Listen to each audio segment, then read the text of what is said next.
Hi viewers, ಇವತ್ತು ನಾನು ನಿಮಗೆ ನೂಡಲ್ಸ್ ಚುರ್ಮುರಿ ಹೇಗೆ ಮಾಡೋದು ಅಂತ ತೋರಿಸೋಣ ಅಂತ ಅಂದ್ಕೊಂಡಿದ್ದೀನಿ. ಮೊದಲಿಗೆ ಒಲೆ ಹಚ್ಚಿ ಒಂದು ಪಾತ್ರೆನ ಇಟ್ಕೊಂಡು ಅದಕ್ಕೆ ಸ್ವಲ್ಪ ಎಣ್ಣೆನ ಹಾಕಿ ಕಾದ ನಂತರ ನೂಡಲ್ಸನ್ನು ಸಣ್ಣ ಸಣ್ಣದಾಗಿ ಚೂರನ್ನು ಮಾಡಿ ಆ ಪಾತ್ರೆ ಒಳಗೆ ಹಾಕಿ ಅದನ್ನು ಫ್ರೈ ಮಾಡ್ಕೊಬೇಕು, ಕೈ ಆಡಿಸ್ಕೋಬೇಕು. ಹೀಗೆ ಚೆನ್ನಾಗಿ ಬ್ರೌನ್ ಬರೋವರೆಗೂ ಕೂಡ ಅದನ್ನು ಹುರ್ಕೋತಾ ಇರಬೇಕು. ನೋಡಿ, ಹೀಗೆ ಹುರಿತಾ ಇರಬೇಕು. ಅದು ಬ್ರೌನ್ ಆದಮೇಲೆ ಅದನ್ನು ತೆಗೆದು ಕೆಳಗೆ ಇಟ್ಕೊಂಡು ಸ್ವಲ್ಪ ಆರ್ಕೊಂಡ ನಂತರ ಅದಕ್ಕೆ ಹಸಿ ಈರುಳ್ಳಿ, ಹಸಿ ಟೊಮೆಟೊ, ಸಣ್ಣದಾಗಿ ಹೆಚ್ಚಿರುವಂಥ ಈರುಳ್ಳಿ ಮತ್ತು ಟೊಮೆಟೊ, ಹಾಗೆ ತುರಿದಿಟ್ಕೊಂಡಿರುವಂತಹ ಕ್ಯಾರೆಟ್, ನಂತರ ಏನಿದೆ ಏನು ನೂಡಲ್ಸಲ್ಲಿ ಏನು ಪೌಡರ್ ಕೊಡ್ತಾರೋ ಅದನ್ನೇ ಅದಕ್ಕೆ ಹಾಕ್ಕೋಬೇಕಾಗುತ್ತೆ ಚುರ್ಮುರಿಗೆ.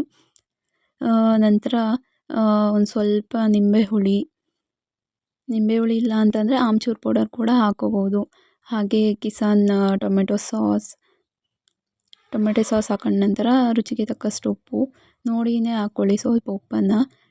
ಚಾಟ್ ಮಸಾಲ ಹಾಗೆ ಟೊಮೆಟೊ ಸಾಸ್ನಲ್ಲಿ ಸ್ವಲ್ಪ ಉಪ್ಪಿರುತ್ತೆ ನೋಡಿ. ಇವಾಗ ಚಾಟ್ ಮಸಾಲಾನ ಹಾಕ್ಕೋಬೇಕು. ಚಾಟ್ ಮಸಾಲಾನ ಹಾಕ್ಕೊಂಡಾದ್ಮೇಲೆ ಅದನ್ನು ಚೆನ್ನಾಗಿ ಮಿಕ್ಸ್ ಮಾಡ್ಕೊಬೇಕು. ನಿಮಗೆ ಎಕ್ಸ್ಟ್ರಾ ಖಾರ ಬೇಕು ಅಂದರೆ ಖಾರದ ಪುಡಿನ ಹಾಕ್ಕೋಬೋದು. ಹೀಗೆ ಚೆನ್ನಾಗಿ ಮಿಕ್ಸ್ ಮಾಡ್ಕೊಂಡಾದಮೇಲೆ ಈ ಥರ ಆಗಿರುತ್ತೆ ನೋಡಿ, ಹೀಗಿರುತ್ತೆ. ಪ್ಲೀಸ್ ಫ್ರೆಂಡ್ಸ್, ಲೈಕ್ ಮಾಡಿ, ಶೇರ್ ಮಾಡಿ, ಹಾಗೆ ಸಬ್ಸ್ಕ್ರೈಬ್ ಮಾಡಿ. Thank you.